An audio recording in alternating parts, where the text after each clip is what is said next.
खैर आओ कन्हैया के जन्म के बारे में थोड़ी देर देखें, किस तरह से भगवान यादवें सरकार योगी राज कृष्ण का अवतार हुआ। बताया वैसे लगता तो ये है पूरे विश्व में भगवान को अपना ये देश भारत ही ज्यादा प्यारा लगा, पूरी दुनिया। और देश भारत में भी अपना ये उत्तर प्रदेश ही ज्यादा प्यारा लगा। कृष्ण का आना, राम का आना, जितने वे वीर बहादुर पैदा हुए हमारे यहां हुए, इसलिए अपने देश को कहा जाता है भारत माता। और किसी दूसरे देश को मां का दर्जा नहीं मिला, अपने देश को ही कहा गया है भारत माता। ना पाकिस्तान माता, ना अमेरिका माता, ना चीन माता, अपने देश को ही कहते हैं भारत माता। तो बड़े सौभाग्य की बात है, जहां राम कृष्ण जैसे आके चले गए हो वहां हमारा भी जन्म हुआ है। इस ब्रज भूमि में जन्म लेने के लिए देवता भी तरसते हैं, देवताओं को भी अवसर नहीं मिला यहां पैदा होने का, लेकिन किस्मत हमारी है जो हम लोग उसी वंश में भी पैदा हुए। बताया है सुखदेव ने, सुनो महाराज परीक्षित, मथुरा में एक राजा हुए हैं जिनका नाम पड़ा है आहुक। और जो आहुक हुए हैं, इन्हीं आहुक के घर में इनके दो लड़का पैदा हुए, उग्रसेन और देवक।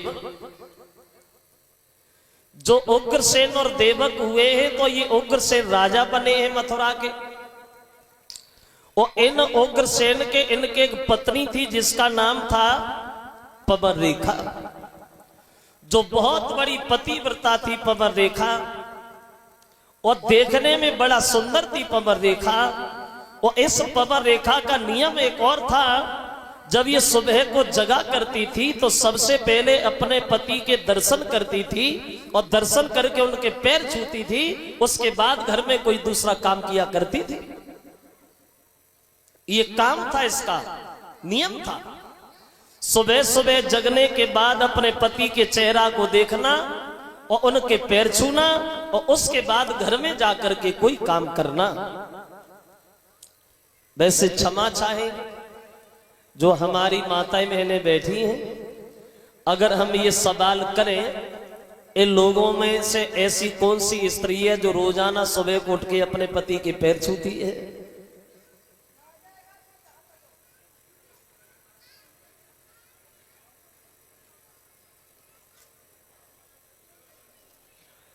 चलो सभी छूती है। अब भैया पति के पैर छूने का किसी के पास टाइम का है जो पति के पैर छुए जाए? इधर जी नहीं मालूम पड़ी सोच मुदे या ना मुदे ता से पहले ही सोई गए। और सवेरे ने 6-6 बार जगाओ तो तनकी आंखें खुलती। और आंखें खुली हो जाए तो पति के पैर का नसीब में भाजे की शीशा उठाती है, कहूं बिंदिया ना चली गई इधर उधर। अब जमाना बदल गया है, जमाने में अंतर आ गया है। पहले की पत्नियां जो हुआ करती थी अपने पति को बड़ा चाहती थी, अपने पति से बड़ा प्यार करती थी, मतलब थी पहले भूतकाल में, अब नहीं है। और वैसे ऐसा नहीं है कि आजकल स्त्री अपने पति को ना चाहती हो, चाहती तो है, लेकिन अब चाहती है थोड़े समय तक, गिने चुने दिन तक के, बोले कब तक के, बोले जब तक के। आज की स्त्री को पति में 2 चीजें दिखाई देती तब तक खूब मानती है। 2 चीज कौन सी? एक शरीर में ताकत और जेब में पैसा, तब तक खूब मानती। बिना मांगे रोटी तैयार, बिना मांगे पानी तैयार। कब तक? जब तक जेब थोड़ी उचकी सी रहती है तब तक। एक कवि कहता है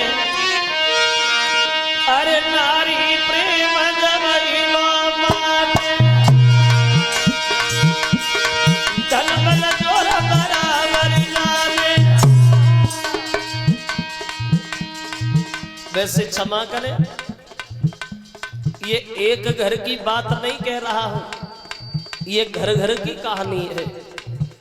देखा होगा आप लोगों ने, अगर ना देखा हो तो अब किसी दिन अजमाइश करके जरूर देख लेना।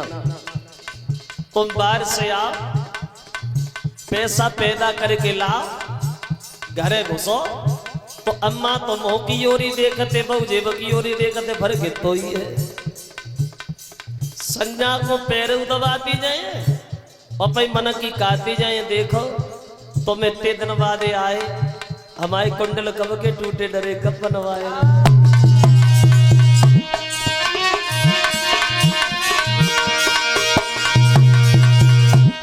फिर वही औरत, अरे धन दौलत का मोही जात, प्रेम घटी जात, नारी को भाई बत बोले करुए बोल कहे मरी जाओ पिया दुखदाई।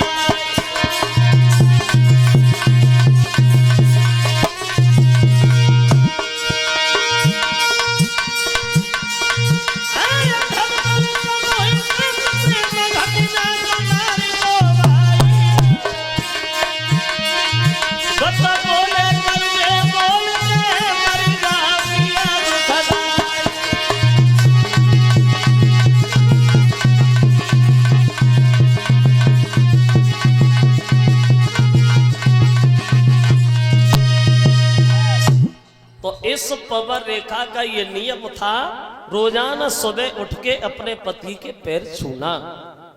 और इन्हीं उग्रसेन के घर में इनके एक लड़का था जिसका नाम था कंस। और ये कंस उग्रसेन से पैदा नहीं हुआ था, एक दुर्बलक नाम के राक्षस से पैदा हुआ था। ऐसा कैसे हो गया, बहुत जल्दी में बताऊं। बोले ऐसा इसलिए हो गया, ये पवर रेखा देखने में सुंदर तो थी बहुत। तो एक दिन ये अपने सहेलियों के साथ बगीचा में घूमने को गई, तो उसी बाग में वो राक्षस भी घूम रहा था। और जब राक्षस ने पवर रेखा की तंदुरुस्ती देखी तो उसकी सुंदरता देख करके वो पागल हो गया और मन में सोचने लगा हमें इससे छल जरूर करना है, हम इससे मिलेंगे जरूर, लेकिन मिले कैसे, पतिव्रता है। और पतिव्रता के शरीर से हाथ लगाना ये कोई तितली के पंख तोड़ना नहीं है, लेकिन उसके रूप में इतना आसक्त हो गया, काम की वासना में इतना अंधा हो गया, जो उसे जीना मरना नहीं दिखाई दे रहा है। ये नहीं सोच पा रहा है कि दूसरे की औरत है, और दोष भी नहीं उसका। क्यों? कौआ अंधो रात में और बदिन में उल्लू होई, ओ कामी अंधो रात दिन बाय दीखा तो नाए कोई। उसके रूप में इतना पागल हो गया, जीना मरना नहीं दिखाई दे रहा। बोले मिलेंगे जरूर, होगा वो देखा जाएगा, लेकिन उस कमीन को ये नहीं पता ये पराई औरत है। दोष नहीं था उसका। एक कवि कहता है, पर नारी की प्रीति फूस की तपनी, पर नारी की प्रीति फूस की तपनी, कहीं धरो फूल को काटियो बिना है अपन।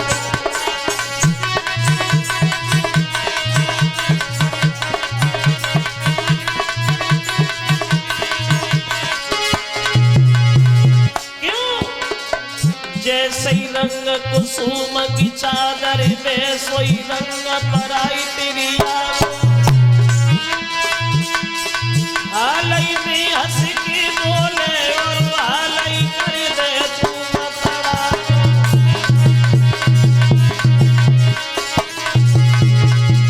बात ये है,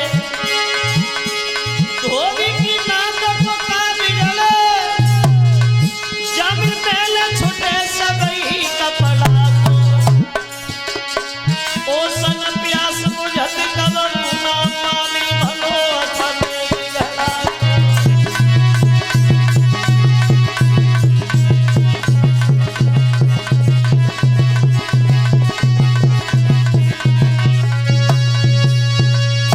उसके रूप में इतना पागल हो गया जो जीना मरना नहीं दिखाई दे रहा।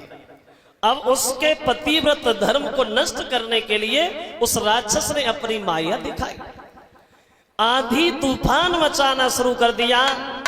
चारों तरफ धूल ही धूल नजर आ रही है, कोई नहीं दिखाई दे रहा। तो डर की वजह से पवन रेखा थर थर कांप रही है, रो रही है। तो मौका पाकर के उस राक्षस ने उनके पति का ही भेष बना लिया और उग्रसेन का भेष बना करके पवन रेखा के सामने खड़ा हो गया। बोले पवन रेखा रो काहे को रही? अरे तेरा पति तेरे साथ है, फिर डरने की क्या बात है, क्योंकि आज बढ़िया मुलाकात है। और बोला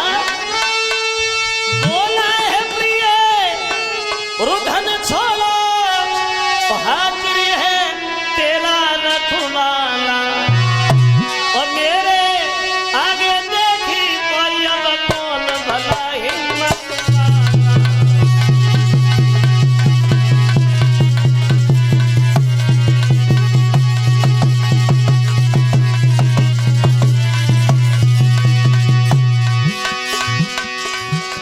पवन रेखा नहीं समझ पाई ये मेरे पति है, राक्षस है। मौका पाकर के राक्षस ने धोखा से बानी चली की ओ सती संभोग, और प्रकट है गयो अंत में पापी को सहयोग।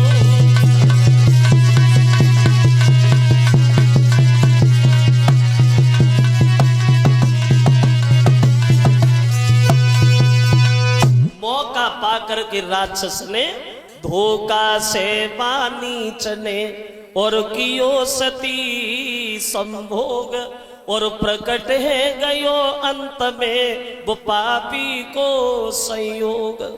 धोखा से उस राक्षस ने अपने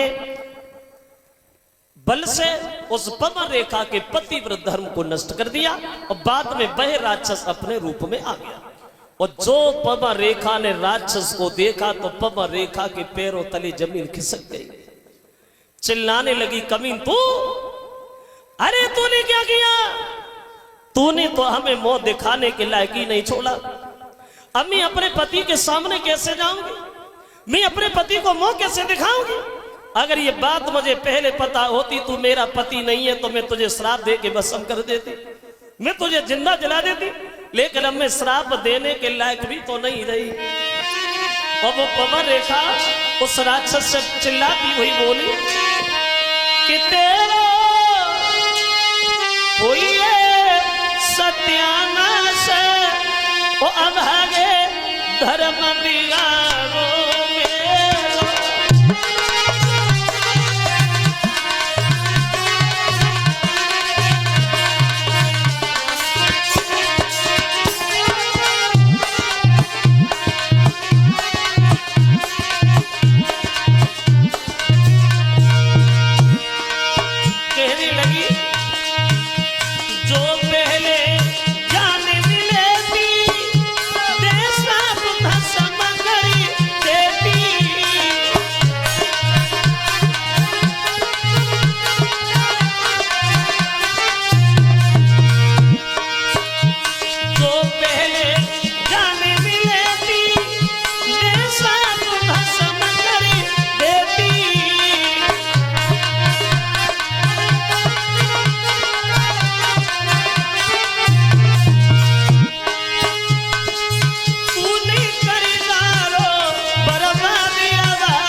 ने जवाब दिया, अगर ये बात मुझे पहले पता होती तू मेरा पति नहीं है तो मैं तुझे श्राप दे के भस्म कर देती, मैं तुझे जिंदा मिट्टी में मिला देती। लेकिन अब मैं करे तो करे क्या, अब मैं श्राप देने के लायक भी नहीं रही। तो राक्षस कहने लगा पवन रेखा रो नहीं, रो नहीं भाई, जो होना था वो तो हो गया। अगर तुम्हें दुख है, मन में कष्ट है, तो हम तुम्हें एक वचन देते कि अभी तक तुम्हारे लड़का नहीं हुआ, लेकिन अब हम तुमसे ये कह रहे हैं अब तुम अपने घर पे जाओ, अब तुम्हारे घर में लड़का होगा। और जानती हो वो लड़का कैसा होगा? बोली जानती, तेरी जैसा राक्षस तो होगा। बोले हाँ मेरे जैसा राक्षस होगा, लेकिन तेरे जो लड़का होगा वो लड़का होगा कैसा? तो राक्षस बोला सुनो पवन रेखा, कैसा लड़का होगा? बोला कि मेरे समान नहीं होता होगा, और भाई जीती न कोई पाएगा।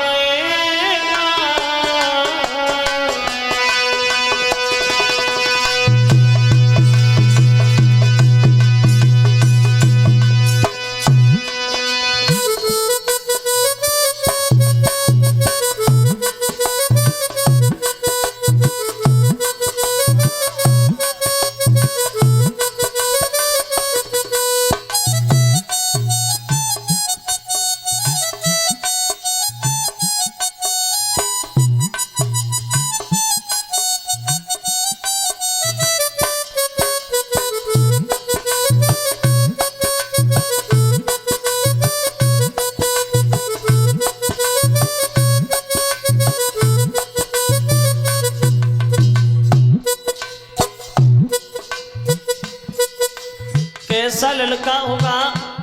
तो राक्षस कहने लगा पवन रेखा बड़ा बलवान बहादुर होगा तेरा लड़का। और बोला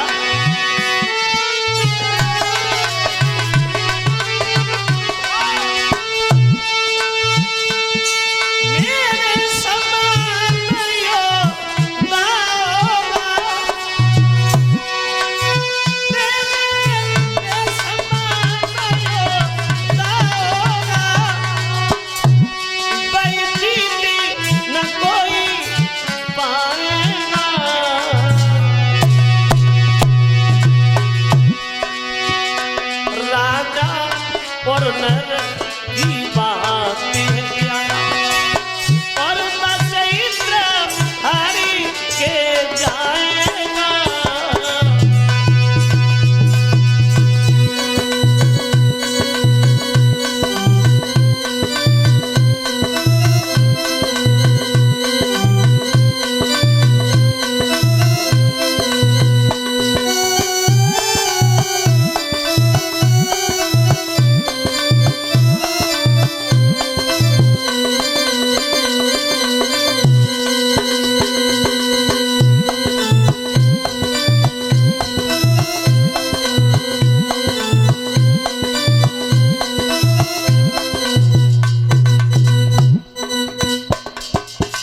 बड़ा बलवान होगा तेरा लड़का।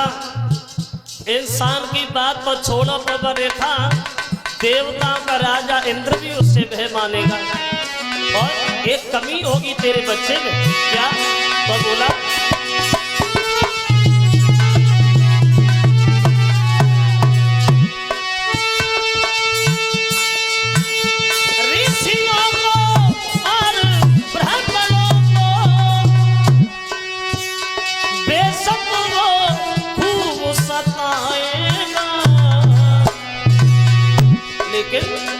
पर ध्यान रहे इतनो प्यारी, भगवान के हाथ से जाएगा।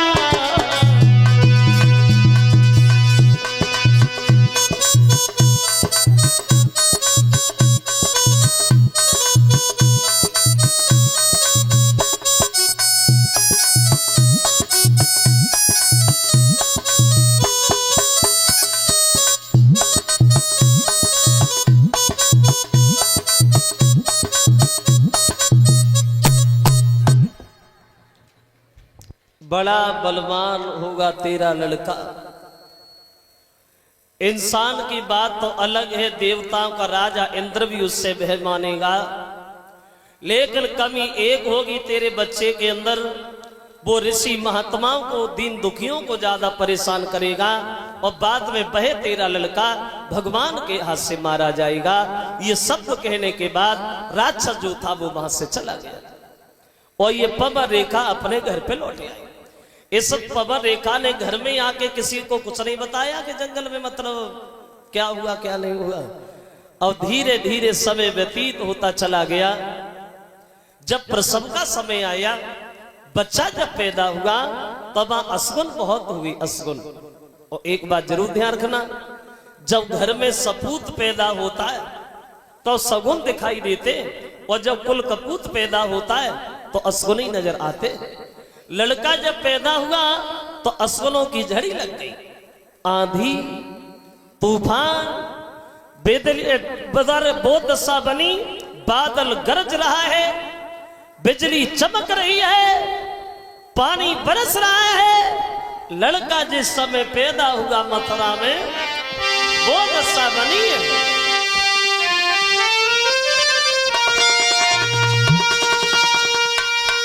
तो पैदा होते ही बालक ये,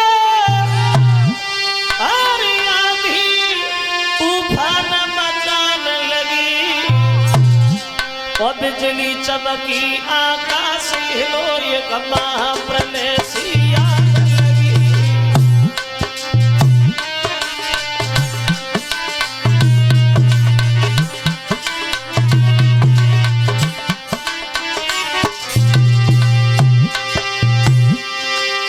वो दशा है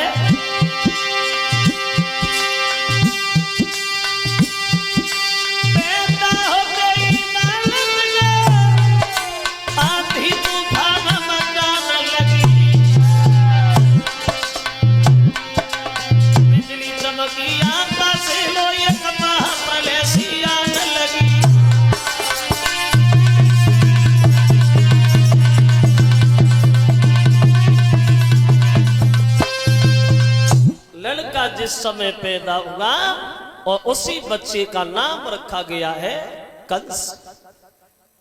जो घर में पुत्र पैदा हुआ उसी बच्चे का नाम रख दिया गया है कंस। और वो कंस धीरे धीरे समझदार होने लगा, घर में बड़ा होने लगा। और जो होता है वो बचपन से ही होता है।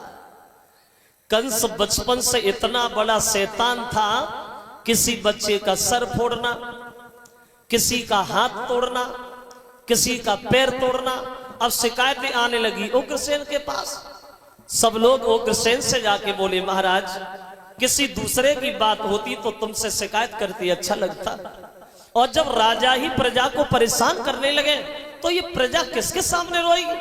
अगर यही दशा रही तो मथुरा को छोड़ेंगे और कहीं दूसरी जगह जाके बस जाएंगे। तो ये बात उग्रसेन को बिल्कुल अच्छी नहीं लगी, बड़ा शर्म महसूस रही। मेरे लोग और मेरे बच्चे की खातिर परेशान है, मैंने आज तक प्रजा को शिकायत का मौका नहीं दिया और लोग दुखी हैं।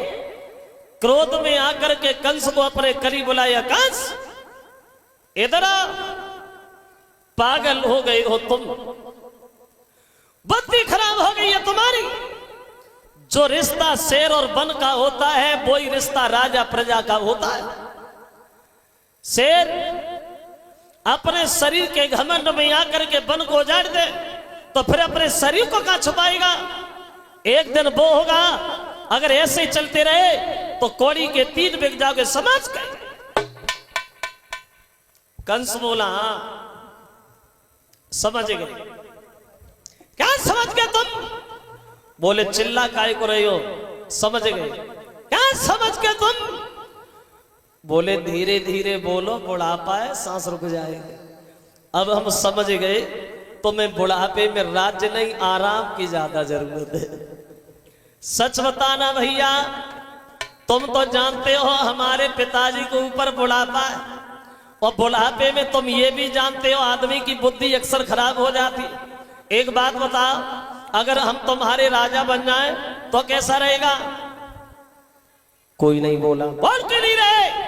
अगर हम राजा बन जाएं कैसा रहेगा? कोई नहीं बोला। कंस के जो पीछे घूमने वाले थे वही खड़े हो गए, बोले, महाराज अगर तुम राजा बन जा फिर क्या है, फिर तो बात ही बनी धरी है। अब कंस भागा, बूढ़े से पिता के सर से मुकुट उतारा, अपने सर पे रख लिया। उग्रसेन जो उन्हें हथकड़ी बेड़ियां लगाई और मथुरा की जेल में डाल दिया। तुम आराम करो, तुम्हें आराम की जरूरत है, राज्य हम करेंगे। कहो कैसी रहेगी? बैठ गया कंस गद्दी पे, पिता को डाल दिया जेल में। अब दरबार में गद्दी पे बैठ करके कंस ने सबको संबोधित किया और बोला, हमारे इस दरबार में बैठे हुए सभी भाइयों, आज तक तो हम तुम्हारे राजकुमार थे, लेकिन आज के बाद राजा होने के साथ साथ तुम्हारे भगवान है भगवान। लेकिन एक बात ध्यान रखना, जो हमारे पिताजी के शासन में हुआ वो भगवान भोजराज कंस के शासन में हरगिज नहीं होगा। पागल थे हमारे पिताजी, उनसे बड़े पागल तुम, जो वो कहते रहे तुम करते रहे। कोई यज्ञ नहीं करेगा, कोई हवन नहीं करेगा, मंत्रों को तोड़वा दिया जाए, गौशाला में आग लगवा दी जाए।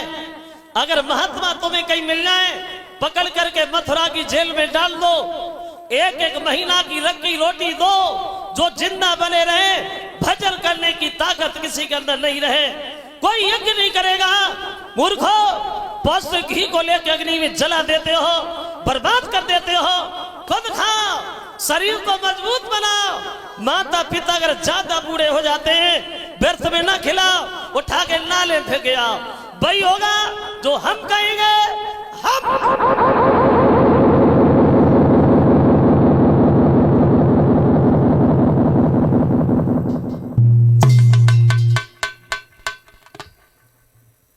कंस जब राजा बना तो कानून नए नए तैयार होने लगे। नई सरकार, नया राजा और नई योजना शुरू कंस के शासन।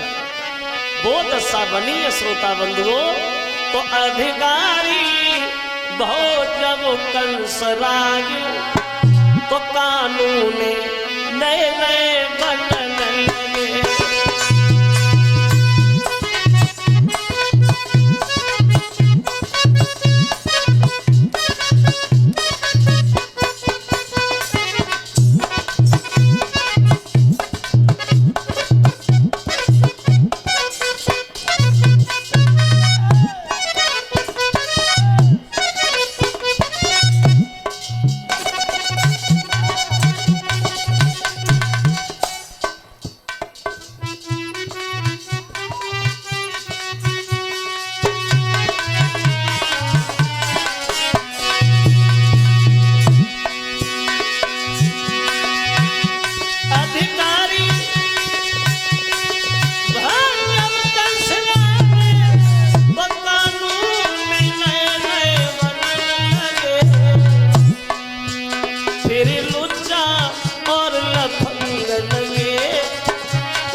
से भोजन छनन लगे।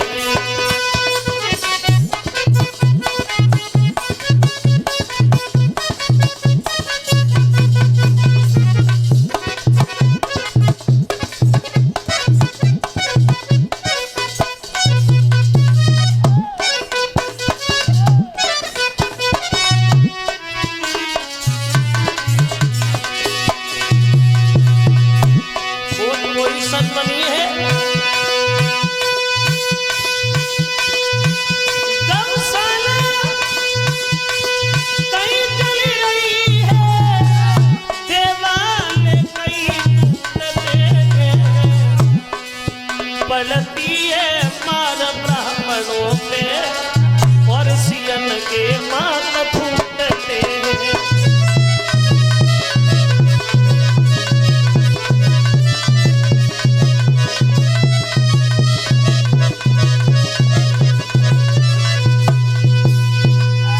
कंस जिस समय राजा बना है तो कानून नए नए तैयार होने लगे। अब कंस ने दरबार में सबसे कहा, सच बताना भैया, झूठ नहीं बोलना। तुम हमारे पिताजी के शासन में ज्यादा सुखी थे या भगवान भोजराज कंस के शासन में ज्यादा सुखी हो? बोलो। कोई नहीं बोला। बोल के नहीं रहे। तुम हमारे पिताजी के शासन में ज्यादा सुखी थे या हमारे राज्य में सुखी हो? बताओ। कोई उत्तर नहीं आया। एक खड़ा हो गया, कहने लगा महाराज की जय हो, महाराज की जय हो। बोलो।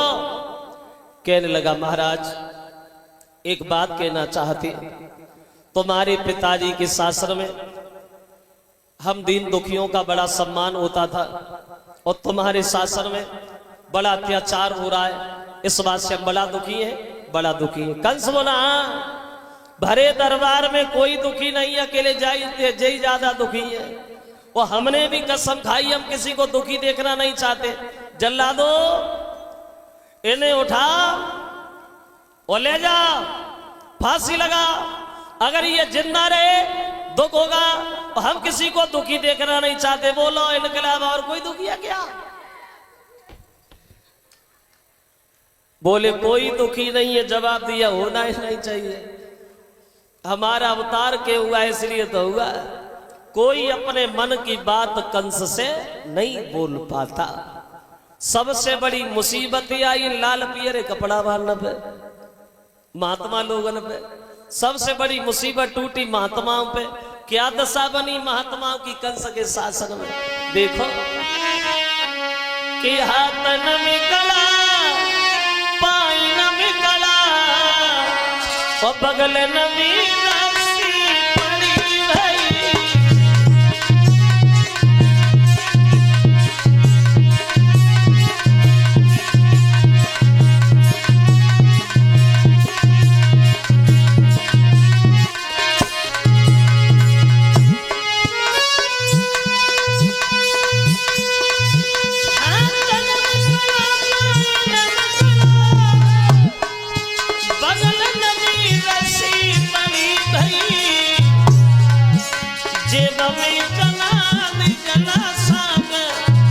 तसले में रोटी सड़ी भई।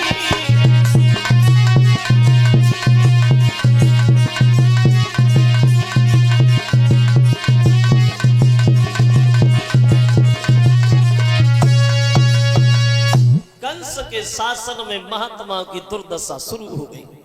तो कंस एक दिन कहता है अब तो हम शादी के लायक हो गए हैं, ऐसा बताओ जहां हम शादी करें, कोई लड़की सुंदर हो जहां हम जाएं विवाह करें। तो एक ने बता दिया महाराज मगध के रहने वाले जरासंध हैं और उनके घर में उनके दो लड़कियां हैं और दोनों ही सुंदर हैं और दोनों ही जवान हैं, तो वहां चले जा उनसे शादी कर लो। कंस बोला कोई बात नहीं, हो गया फैसला, आज ही जाऊंगा और एक से नहीं दोनों से शादी करके आऊंगा, बिना लगुन टीका के ही जाऊंगा। अब चल दिया है कंस जरासंध के घर, जिसके घर में अस्थि प्राप्ति नाम की दो लड़कियां हैं। अब कंस शादी करने के लिए चला और जरासंध की जो लड़कियां हैं दोनों के दोनों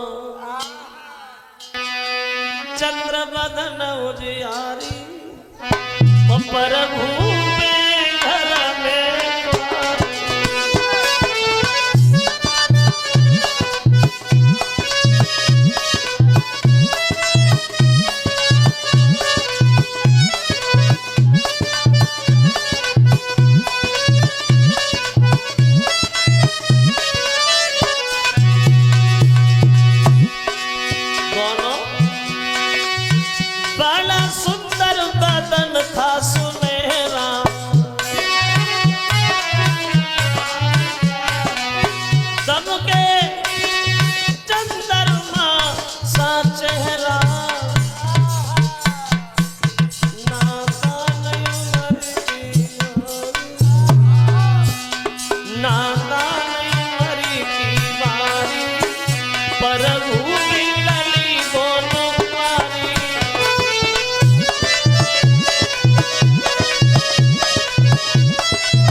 कंस जरासंध के घर पे। जरासंध ने देखा, आओ कंस बैठो। तो जरासंध से कंस बोला तुम हमें जानते हो जरासंध? बोले हाँ हाँ, मथुरा के राजा हो ना? राजा नहीं, भूल गए, राजा नहीं है हम, भगवान है, मथुरा के भगवान है हम। हमने ये सुना है तुम्हारे घर में तुम्हारी दो लड़कियां हैं, दोनों ही जवान है, शादी के योग्य। हाँ सही सुना, इसीलिए तो सही समय पे आया। दोनों बेटियों की शादी मुझसे कर दो। और शादी करने में जरा भी आनाकानी की तो नतीजा गलत हो जाएगा, क्या समझे। तो जरासंध बोले देखो कंस भैया, अगर भगवान हो तो मथुरा के हो, हमारे मगध के थोड़ी हो। और रही बात शादी, तो शादी तो होगी लेकिन ऐसे थोड़ी होगी जैसे तुम चले आए। कैसे होगी? बोले कंस सुनो, हमने एक संकल्प किया है। काहे का? हमारे घर में एक कुवलिया पीर नाम का हाथी है। उस हाथी के अंदर 10,000 हाथियों की ताकत है। अगर तुमने हाथी को युद्ध में हरा दिया तो शादी पक्की, और मारे गए तो माफ करना। कंस कहने लगा जरासंध तुम हमारी ताकत अजमा रहे हो, अरे बुला हाथी को। उधर से हाथी भागा, इधर से कंस भागा। हुआ क्या? अरे होना क्या था वहां, तो कंस राज और वो हाथी में वो फिर डट के भाई लड़ाई।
जरासंध का हाथी कंस से। और जब हाथी हार गया तो कंस चीखने चिल्लाने लगा, जरासंध हाथी तो तुम्हारा हार गया है, कोई और बहादुर हो वो हमारे ऊपर छोड़ दो, और नहीं है तो थोड़ी देर तुम ही आ जा। बोले हम समझ गए। दोनों बेटियों की शादी कर दी और वो कुवलिया पीड़ हाथी दहेज में दे दिया। बोले इसे भी ले जा, इसका हम क्या करेंगे। शादी करके चला आया। अब तो दिन प्रतिदिन अत्याचार ढाता ही चला गया। और एक बात जरूर ध्यान रखना, भगवान ऐसे गलत आदमी को बहुत ऊपर पहुंचाता है, बहुत उठाता है, लेकिन जब ऊपर से नीचे डालता है तो ऐसे डालता है दोबारा उठने की कोशिश ही नहीं कर पाता। दीन दुखी ऋषि महात्मा परेशान होकर के सब भगवान से आराधना करते, दीन बंधु दीनानाथ, अब तुम्हारे अलावा मेरा दुनिया में कोई नहीं है। और सब लोग भगवान से विनती करते हुए बोले, तेरा सुनो बंगारी और मुंह में भीड़ पड़ी अतिवारी, तेरा सुनो।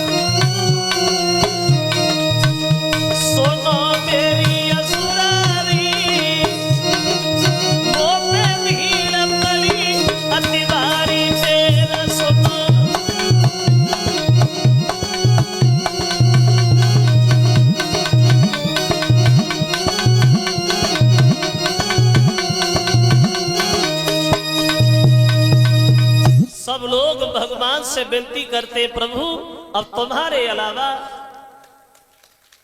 हमारा दुनिया में कोई नहीं है। तो भगवान इशारा देते, भक्तों रो नहीं। देवताओं को कहा है काम करो देवता लोग, तुम भी जाओ भूमि पे और धरो यादवी रूप, और आऊंगा यदुवंश में बन के यादव भूप। तुम सब देवता लोग यदुवंश में अवतार लो और हम तुम्हारे राजा बन के आ रहे हैं। अब इधर देवता अवतरित हो रहे हैं और अब आप कंस के घर में देखें थोड़ी देर। कंस के घर में इनके जो चाचा हैं देवक, और इन देवक के घर में 7 लड़कियां थी, 7। और ये 7 लड़कियां वसुदेव को ही ब्याही गई थी। ये वसुदेव कौन थे? वसुदेव का परिचय बोले, ये वसुदेव जो थे ये वसुदेव सूरसेन के लड़का थे, और सूरसेन देवमीड़ के लड़का थे। तो देवमीड़ के नाती हुए वसुदेव, और ये वसुदेव 10 भाई थे। और रहते कहां थे वसुदेव? वसुदेव का निवास कहां था? बोले वसुदेव बटेश्वर के पास एक सौरीपुर गांव के रहने वाले थे। वसुदेव के चाचा हुए, इनके चाचा के नंद हुए।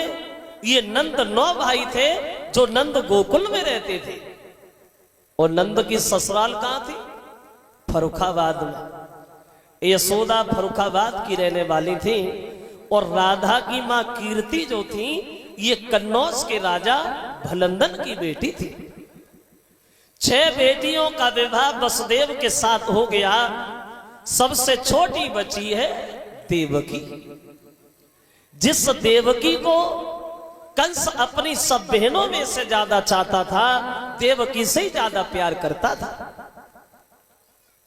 तो एक दिन वसुदेव से बोला, बहनों साहब इधर आओ, भैया हम तुम्हारी आदत से बड़ा प्रसन्न है, तुम्हारी आदत बहुत अच्छी है, इसलिए हमने ये सोचा कि हम अपनी सबसे छोटी बहन की शादी भी तुमसे करेंगे। कहो कैसी रहेगी?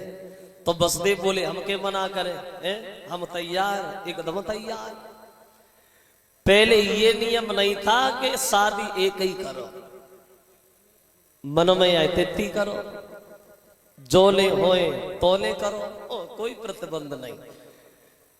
तो वसुदेव से बोला है तुम बारात लेके आ, और देवकी से जाके कहने लगा, बेट तुम्हारी शादी हमने वसुदेव से पक्की कर दी, लेकिन एक बात ध्यान रखना, इस मथुरा से जाकर के बटेश्वर में किसी से दबना नहीं। घमंड से कहना हम भगवान भोजराज कंस की बहन हैं, बटेश्वर से उठा लाऊंगा, मथुरा में जिंदा दबा दूंगा, लेकिन किसी को दुखी नहीं देखूंगा, मेरी आत्मा ही जाने कैसी है। अब चली है बारात बटेश्वर से और मथुरा के लिए, कलश वाली कन्याएं खड़ी हो जाएगी। जब बारात चली है वहां, तो हंसी खुशी के साथ और चली है बारात मथुराई, और मंडप लौकल हवाई दे देवकी की भाई सगाई।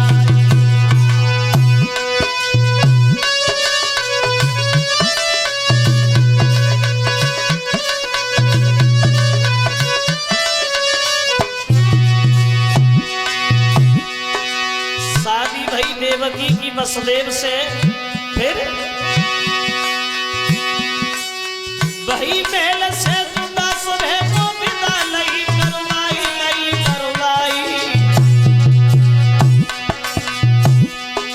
पलकी के बीच में नीली बिठाई, पलकी के बीच में नीली बिठाई।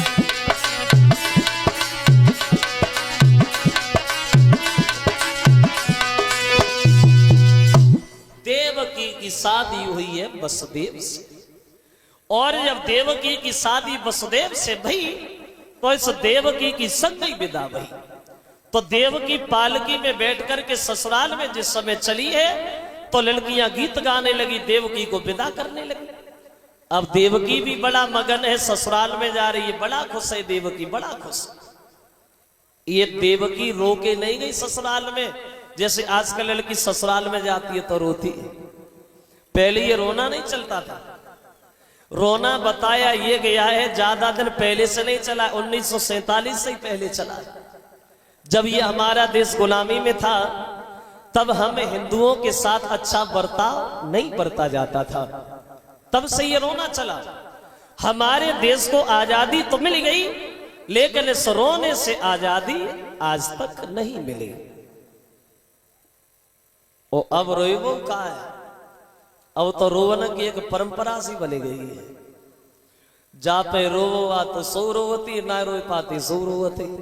का करे, चिल्लाई वो तो है ही है। और कोई पढ़ी लिखी लड़की, समझदार लड़की ससुराल में चली जाए रोए ना तो और औरतें बच्चे नहीं लेन देती। ने कहूं ना रोई, उल के बैठ गई जगह सर्राठ। रोना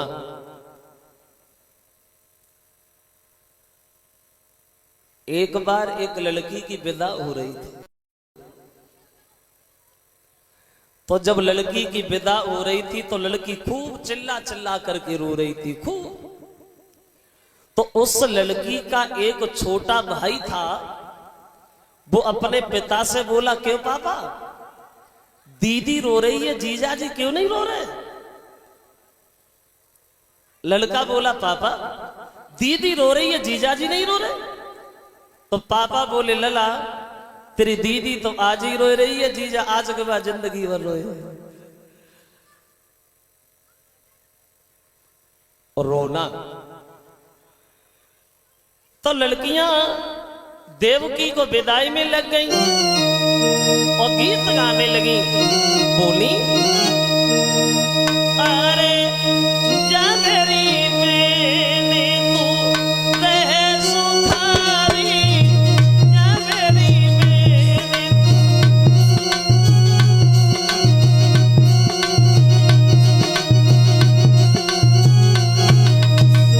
बोली,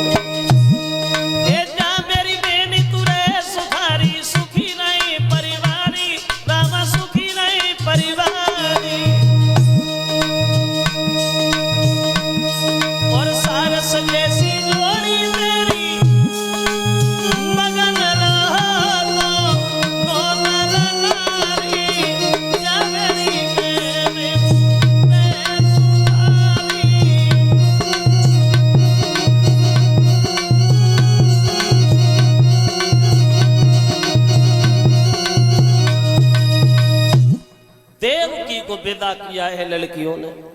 अकस्मात कंस आ गया, मैं इधर ऐसे पालकी में बैठ करके कब तक पहुंचोगी बटेश्वर में? हमारे रथ में बैठो, थोड़ी दूर हम ही तुम्हें विदा कर दे, और हम अकेले रह गए अच्छा भी नहीं लगेगा। ला थोड़ी हम ही आपको विदा करें। अब देखो विधि का विधान, परमेश्वर की माया। बैठा लिया रथ में कंस ने देवकी। अब हुआ ऐसा,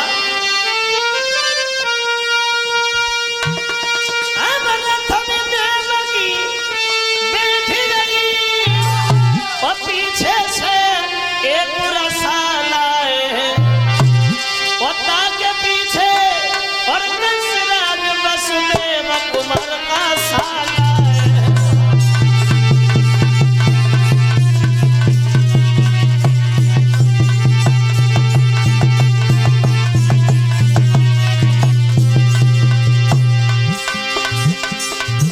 जो कंस रथ लेके आगे बढ़ा, आकाशवाणी होने लगी, देवता लोग चिल्ला लगे, कंसराज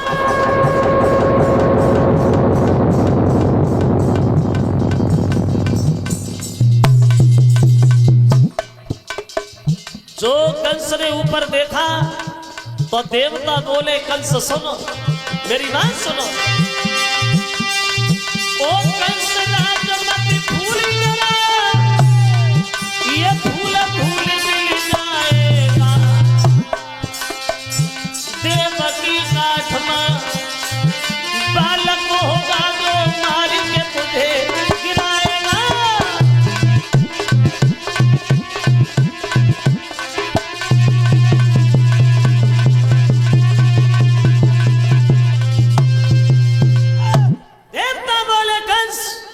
जिस बहन को तू इतनी हंसी खुशी से ले जा रहा है, इतने प्यार से विदा कर रहा है, तेरी बहन के काले आंचल में तेरा काल पल रहा है।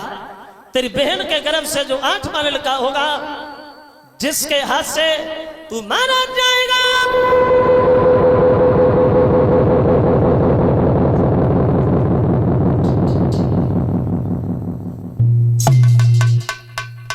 जो कंस ने ये शब्द सुने,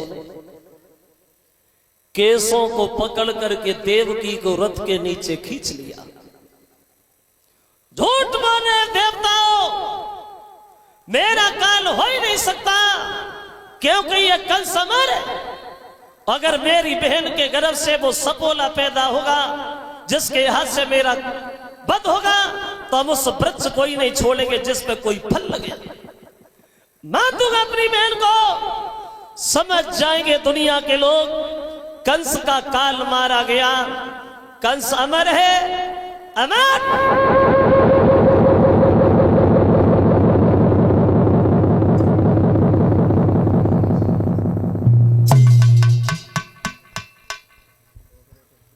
और देवकी से बोला है, बहन माफ करना, ये तो दुनिया भर के लोग जानते हैं बिना मतलब के कोई पाप नहीं होता, और जब जान पे नौबत आ जाती है तो सगे बेटी का बाप नहीं होता। अगर तुम जिंदा रही तो हम जिंदा नहीं रहे, और हम मर गए तो हमारे प्रजा के लोग हमारे पीछे रो रो कोई मर जाएंगे। हमने कभी किसी को दुखी नहीं देखा, मेरी आत्मा ही जन कैसी है। बोले भैया, अगर हमारे मरने से तुम बच रही हो तो तुम हमें मार दो। ऐसी अभागन बहन ठीक नहीं है जिसके गर्भ से उसके भाई का काल पैदा हो, हमें मारो।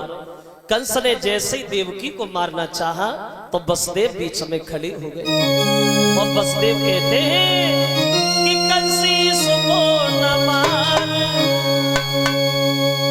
अरे कंसी सुको न मार, वो तेरी ना लगे।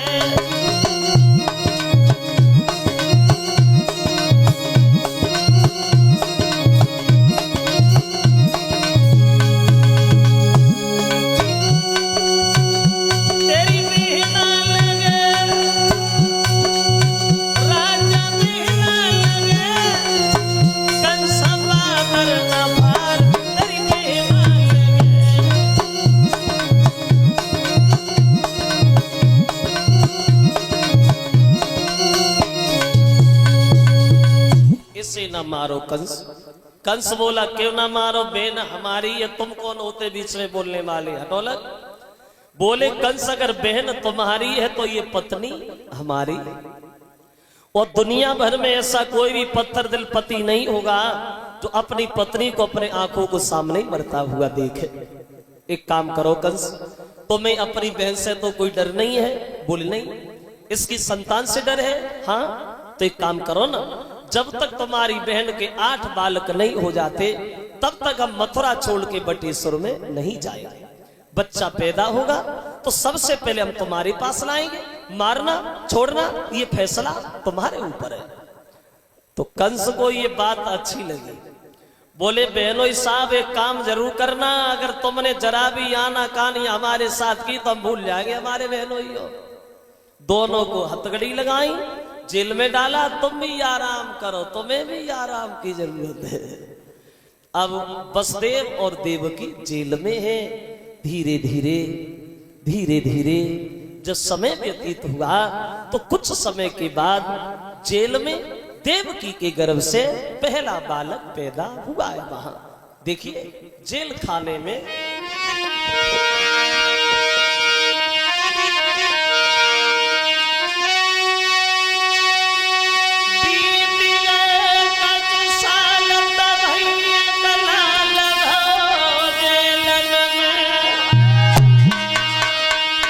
वसुदेव देवकी देखी के मन मेरे,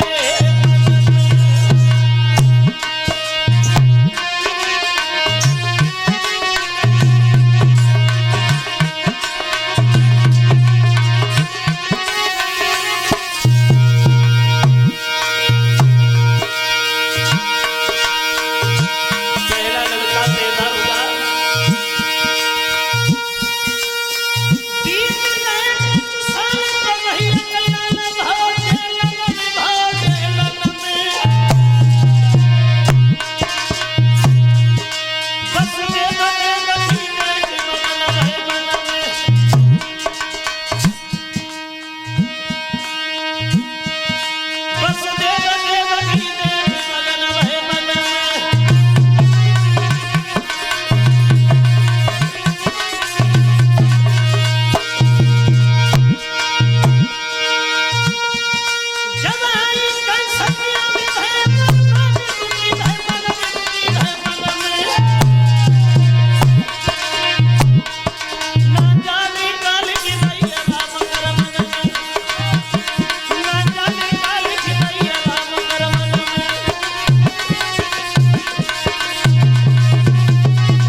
लड़का पैदा हुआ।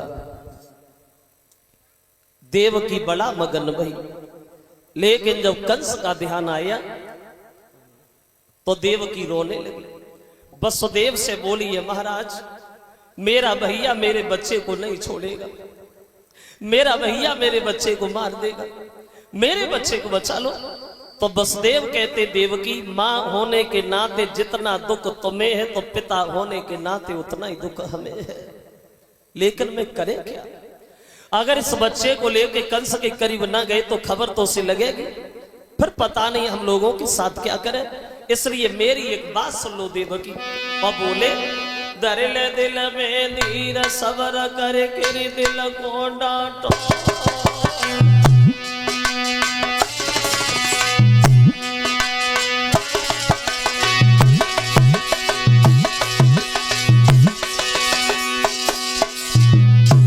देवकी अरे धर ले वो दिल में धीर सबर करके दिल को डांटो। और ज्योति बन के दिना में बिन अब बेटा के काटो रे लिखो जो ब्रह्मा ने लिखो। और सोई हुई के मिटे नाय कोई मिटवैया दे पूरे सुनतई मैया रोन लगी। वो अपने पति की ओर देख के ऐसे कहने लगी, रे लला बिन में मर जाऊंगी। और बिन बेटा के जेल खाने में नहीं जी पाऊंगी। रे देवकी रोबत छोड़ दई और त्यागी मोह मैया से कंस के घर की बाट गई। रे देवकी रोबत छोड़ दई।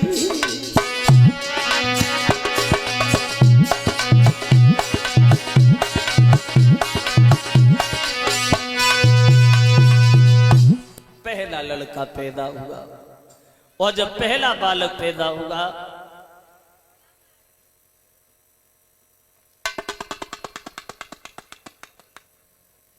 तो देवकी बड़ा खुश हुई, लेकिन देवकी को रोता छोड़ दिया। और वो वसुदेव उस बच्चे को लेकर के कंस के दरबार में प्रवेश करेगा। जैसे ही कंस ने देखा, बहनों साहबा क्या लाए? बोले, तुम्हारी बहन का पहला बालक। हाँ इधर लाइए, बहुत दिनों से इंतजार था, मारूंगा। कंस ने बच्चे को जैसे ही मारना चाहा तो अंदर आत्मा से आवाज आई, कंस पागल है, इसे काय को मार रहा है? अरे तेरा काल तो 8वां, ये पहला है, इसे छोड़ दे। कंस कहने लगा, बहनों साहब इसे आप ले जाइए, इसे नहीं मारे, और 8वां उसे लाना। और हमें यकीन है अब तुम हमसे झूठ भी नहीं बोलोगे। जा मेरी बहन से कहना तुम्हारे भैया ने छोड़ दिया, ले जाओ। देवकी ने जब अपने बच्चे को जिंदा देखा तो लाखों दुआएं अपने भैया को देने लगी। भैया मेरी उम्र तुझे लगी जाए, तू हजारों साल जिंदा रहे, तूने मेरे बच्चे को छोड़ दिया। अब देवकी खुश तो भई, लेकिन वो खुशी ज्यादा देर रुक नहीं पाई। क्यों? क्योंकि जब नारद ने देखा कि कंस इतना बड़ा पापी और इतनी बड़ी दया, जहर के भरे हुए घड़ा में अमृत की बूंदें कहां से नजर आने लगी। अगर कंस को ऐसी दया आई तो भगवान को आने में बड़ा देर लगेगी। इसका पाप का घड़ा जितनी जल्दी भर जाए उतना ही कम है। अब नारद चले कंस के दरबार, और कंस ने जब नारद जी को देखा, बोले, आओ नारद, वैसे हमें महात्मा से कुदरती घृणा है, बहुत से महात्मा हमने मरवा दिए, लेकिन तुम्हारा सम्मान करते कहते कि बहुत अच्छे साधु हो, बैठो बाबा बैठो। तो नारद पूछने लगे, कंस एक बात बताओगे क्या? पहले जब हम तुम्हारे घर आया करते थे तो तुम बड़ा हंसते रहते थे, खुश रहते थे, अब तो कमजोर भी बहुत हो गई हो, क्या कारण है? कोई चिंता है? हाँ बाबा चिंता ही तो है। काई की? मरने की। मरने की? मरना चाहते हो? बोले, बाबा मरना कौन चाहता है, मैं तो जिंदा रहना चाहता हूं। किसने कहा मरो? देवताओं ने। क्या कहा? मेरी बहन का 8वां लड़का मेरा काल होगा। तो क्या? अरे 8वां होगा, मार दूंगा। किसी बच्चे ने जन्म लिया? हाँ मैंने उसे छोड़ दिया। क्यों? पहला था इसलिए, 8वां मारूंगा। नारद बोले कंस लगता है तुम 8वें तक पहुंचोगे ही नहीं, तुम्हारी मौत आ गई। और जो कंस ने सुना मौत आ गई, कंस गद्दी से उछल पड़ा, बाबा जी आ गई, किधर से आ गई? बोले दिखाई नहीं देती है कंस, तुमने ये कैसे सोच लिया ये देवकी का पहला बालक? अरे सोचो समझो, अगर 8वां पहला बन के आ गया हो तो 8वां पहला बन जाए, पहला 8वां बन जाए, 5वां 6वां बन जाए, 6वां 7वां बन जाए, किसने देखा? ये तो अंदर की बात है। कंस बोला बाबा जी तो इसका मतलब ये है कि देवकी का कोई बच्चा बचना नहीं चाहिए। बोले हमने कब कहा मारा, बात बताई तुम जानो। खुशी के मारे गद्दी से उछल पड़ा, बाबा जी या तो तुमने बुद्धि के केवाले ही खोल दिए, वरना हम तो मर ही गए होते, इसलिए तुम तुम्हारा सम्मान करते। तो बहुत अच्छे साधु हो बाबा, बहुत अच्छे, तुम सबका उद्धार चाहते हो, सबका। तो नारद जी हंसने लगे, बोले कंसराज सबका उद्धार तुम बाद में चाहते हैं, सबसे पहले तुम्हारा उद्धार चाहते हैं, लेकिन क्या करें बड़ा देर हो रही है। उठे वो चले गए। कंस भागा में बच्चे को हमें दे दो। कहने लगी भैया ये तो वही बच्चा है जिसे तुमने छोड़ दिया। कंस बोला छोड़ दिया तब थोड़ी छोड़ दिया, अब नहीं छोड़ेंगे भैया। हुआ ऐसा, पैर पकड़ के घुमाई के वो दीवार में घर मारो,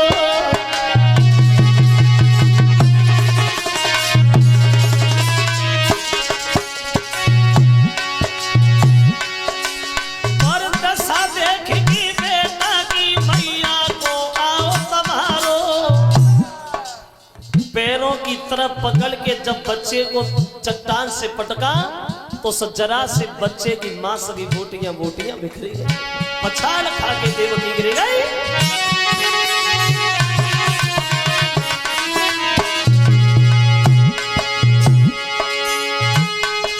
महाराज देवकी की भरी आई लगी और मन मन में रोई गई, कच पहला सही लगी। ऐसो भैया पत्थर बहु कले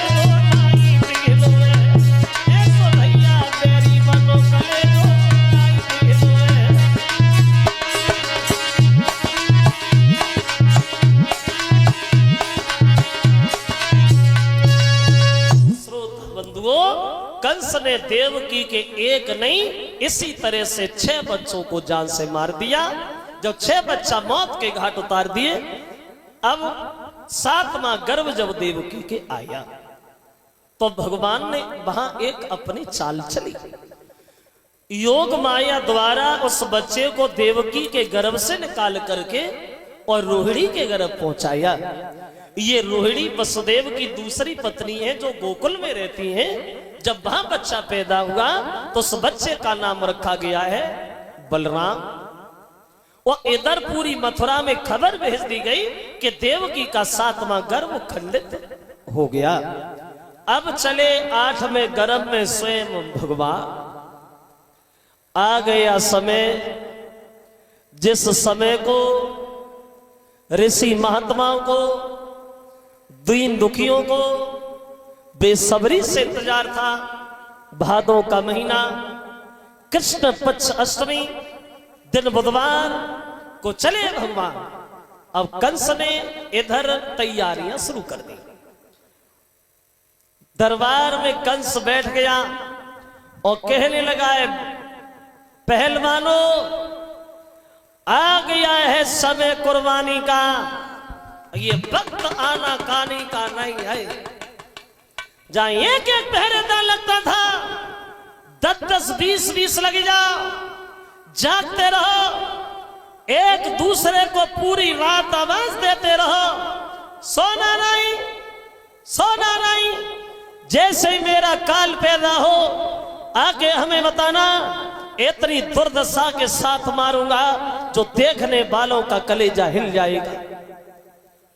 समझ जाएंगे दुनिया के लोग कंस का काल मारा गया। कंस अमर है, अमर।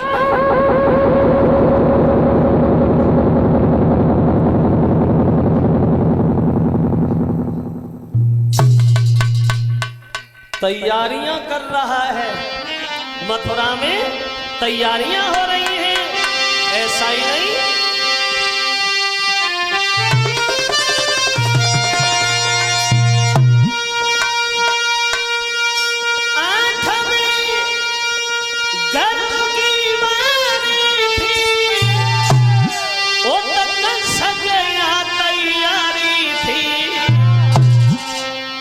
और राजा था पहरेदारी पे उत जेल में बेचारी थी।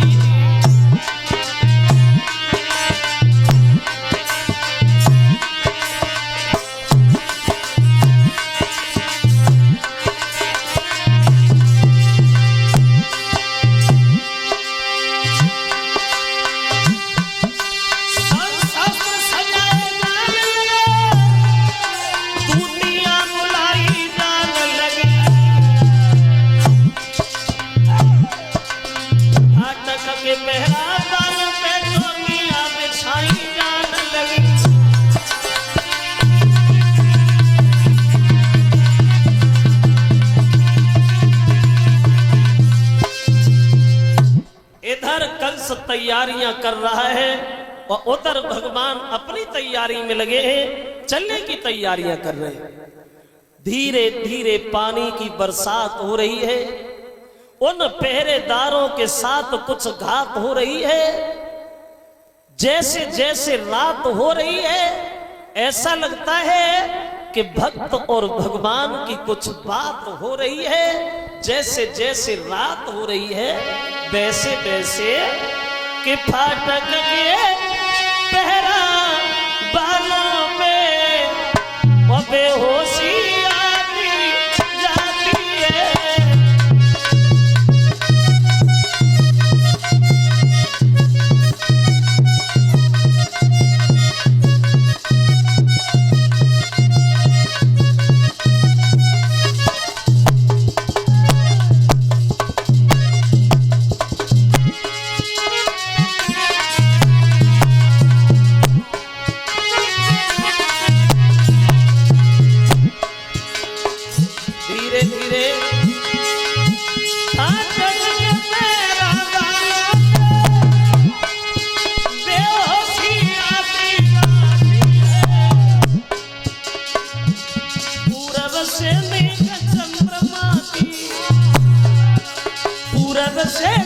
चंद्रमा की एक कोर निकलती आती है।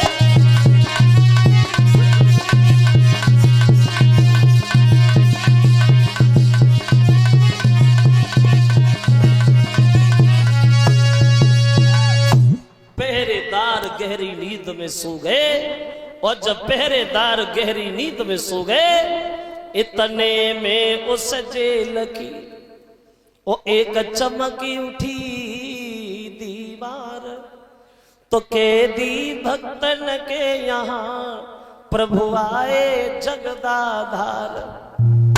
जेल की दीवार चमकने लगी।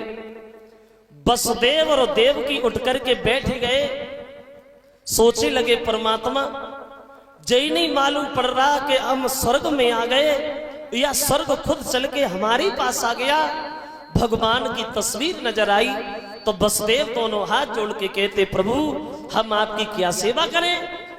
तो भगवान बोले भक्तों हम सेवा कराने नहीं बल्कि उल्टी सेवा करने आए हैं। अब हमारे पास ज्यादा वक्त नहीं है बात करने का। हो सके तो रात ही रात में हमें नंद बाबा के यहाँ गोकुल में छोड़े आना। और भगवान इशारा देते हैं कि अब अधिक बात का समय नहीं और लीला करने का मौका दो।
मुझको गोकुल में पहुंचा दो।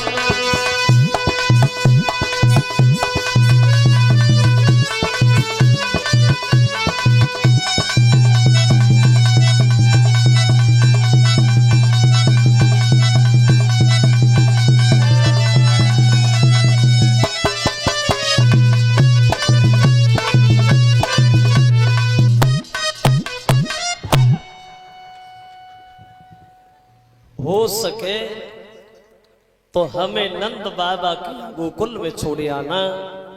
अब अधिक बात का समय नहीं, लीला करने का मौका दो।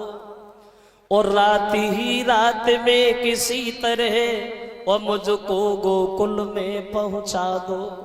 इतने शब्द कहे हैं भगवान ने, और ये शब्द कह करके एक जरा से शिशु बने हैं और आ गए देवकी की गोदी में। और ये भक्त वत्सल भगवान की ऐसा ही नहीं भक्तों, अरे भादो की रात काली झुकी है अंधेरिया।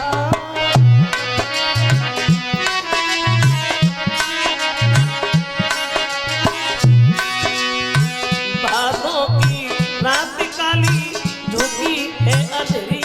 भयो अजब कमाल दियायो, देवकी मिलाल देखो जेलन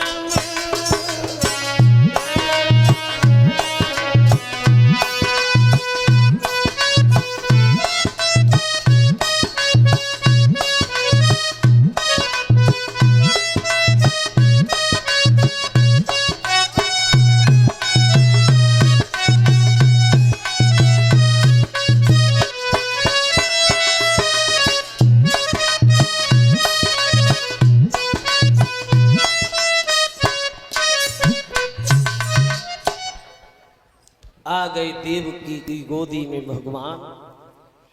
तो देवकी ने जब बच्चे को गोद में देखा है तो अपने पति वसुदेव से बोली है, महाराज हमारे इस बच्चे को तो आप बचा ही लो।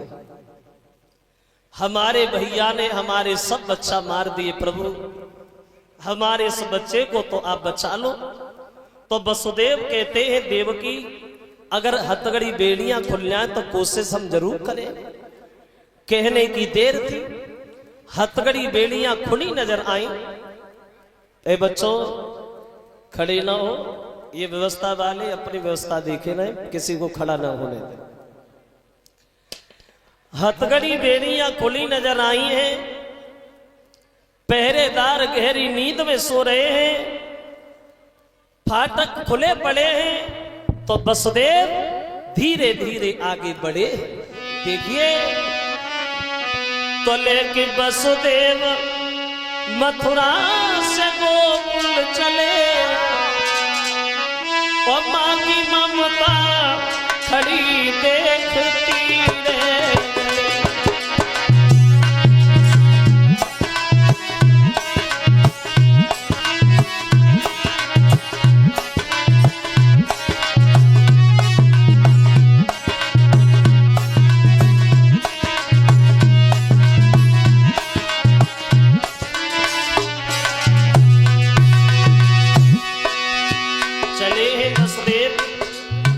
मथुरा से गोकुल के लिए, लेकिन वसुदेव मथुरा से गोकुल चले। मां की ममता खड़ी देखती रह गई, तड़पती रह गई देवकी जेलों में, तड़पती रह गई देवकी जेलों में, बहती आंखों से आंसू झली रहे।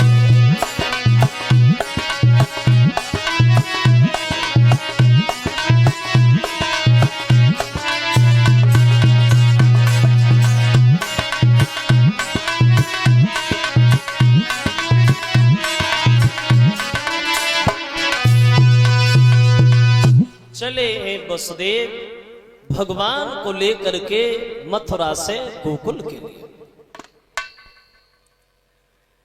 यमुना मैया में प्रवेश कर गए वसुदेव। और जब यमुना मैया में प्रवेश किया है वसुदेव,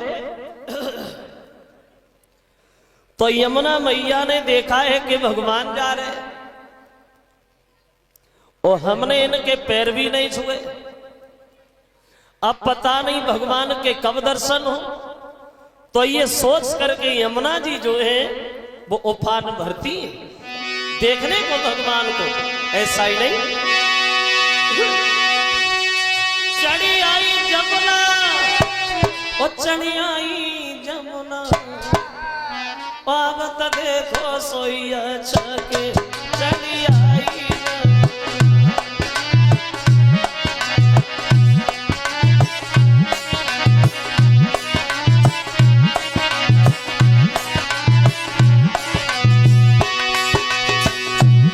यमुना मैया उफान भरने लगी। पहले वसुदेव के घुटनों तक जल था, फिर कमर तक पहुंच गया, फिर छाती तक पहुंच गया, फिर मुंह में पानी जाने लगा। तो वसुदेव डरने लगे और मन में विचार करने लगे, आगे बढ़त जमुना जल गहरी। वसुदेव मन में सोच रहे आगे बढ़ रहे तो पानी में डूब रहे। फिर दिल में आया चलो छोड़ो पीछे लौट चलते हैं। तो पीछे, अरे पीछे हटे तो ठाड़ो के हरी, पीछे शेर खड़ा, आगे बढ़त जमुना जल गहरी, पीछे हटे तो ठाड़ो के हरी।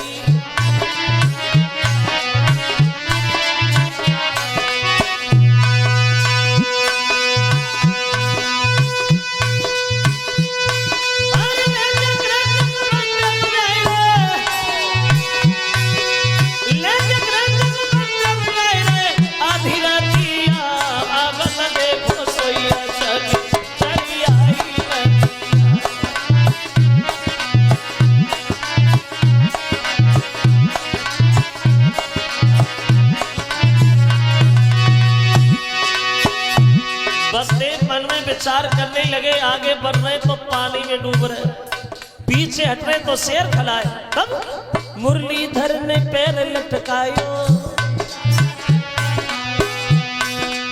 बंसीधर ने पैर लटकायो, यमुना मैया ने स्पर्श पायो।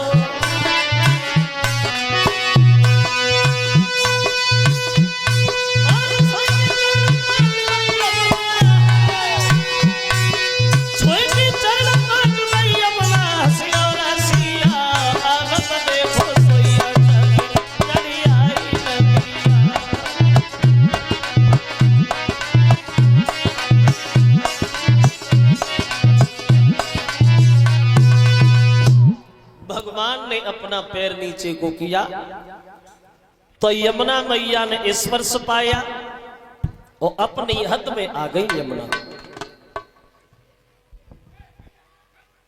दबे पांव वसुदेव निकल गए।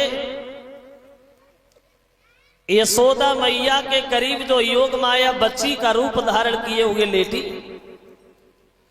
तो वसुदेव ने भगवान को यशोदा के पास लिटा दिया और उस लड़की को लेकर के वसुदेव ये पुनः मथुरा में वापस चले आया। वह लड़की रास्ता में बिल्कुल नहीं रोई, सपा मरी सीधरी चली गई। और जो वसुदेव मथुरा में अंदर घुसे तो लड़की चिल्ला चिल्ला करके रोने लगी। पहरेदार जग गए। एक पहरेदार बोला लगता है अवतार हो गया। दूसरा बोला क्या कहा? अवतार हो गया। बोले बच्चे की रोने की आवाज नहीं सुन रहा है, सो रहा है क्या? बोले हम कहां सो रहे हैं, हम सीधे खड़े हैं। खबर मिली है कंस को तो कंस भागा भागा आया, बच्चा हमें दे दो। तो देवकी बोली है भैया ये लड़का नहीं लड़की, और तुम्हें लड़की मार नहीं पाएगी इसलिए इसे ना मारो। तो कंस कहने लगा जानता हूं लड़की हमें नहीं मार पाएगी, इस लड़की के लड़का ने मार दिया तो हम बिना मतलब की बातें नहीं। लड़की को हाथ में लिया कंस ने और जैसे ही जमीन में मारना चाहा तो लड़की ऊपर ही हाथों से छूट गई और सीधी आकाश में उड़ी चली गई। और जो लड़की ऊपर उड़ी चिल्लाने लगी कंसराज।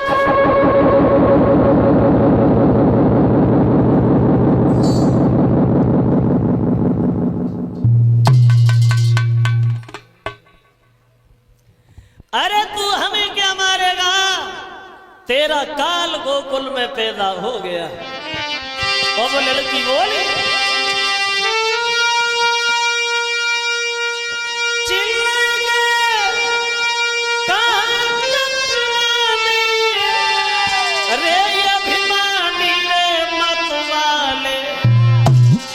और तेरे बैरी को पाल रहे यादव बंसी वो कुलवाले।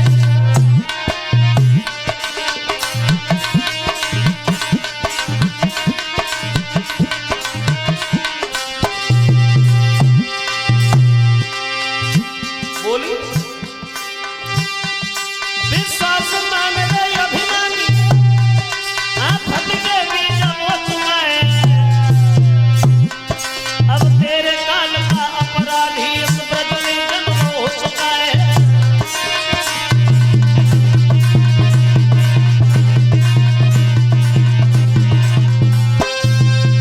लड़की ने उत्तर दिया कंस तू हमें क्या मारेगा, तेरा काल गोकुल में पैदा हो गया।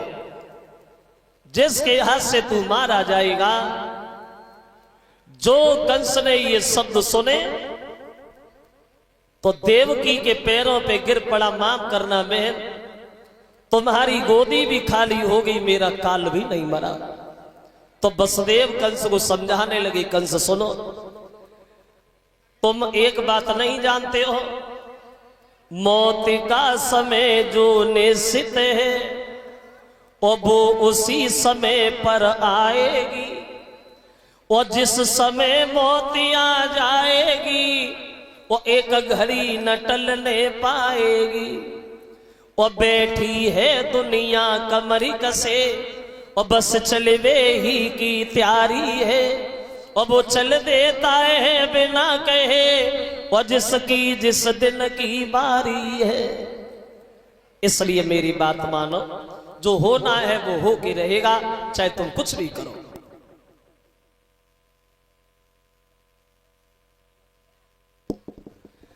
कंस ने दरबार में जाकर के सबसे कहा सुना तुम लोगों ने लड़की को हमने मारना चाहा तो लड़की हमारी छाती पे सांप रेंगा गई। एक काम करो, चले जाइए गोकुल की तरफ। 2-4 दिन का अगर तुम्हें कोई भी बालक मिले उसे पकड़ के मार देना, क्योंकि उसमें हमारा काल भी जिंदा है। समझ जाएंगे दुनिया के लोग, कंस का काल मारा गया, कंस अमर है, अमर।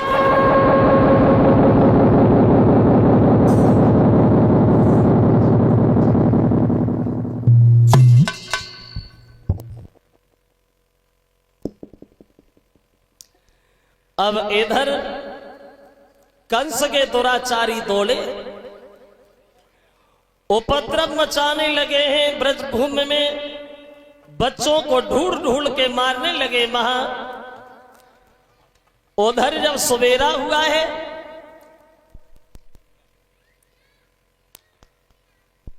मां यशोदा की जब आंख खुली अब तो भगवान को पास लेटा हुआ देखा तो बड़ा खुश हुई। पूरी गोकुल में खबर फैल गई यशोदा के लड़का हो गया, यशोदा मैया के लड़का हो गया। जय नहीं मालूम पड़ा कब हो गया, अरे सोते ही सोते हो गया।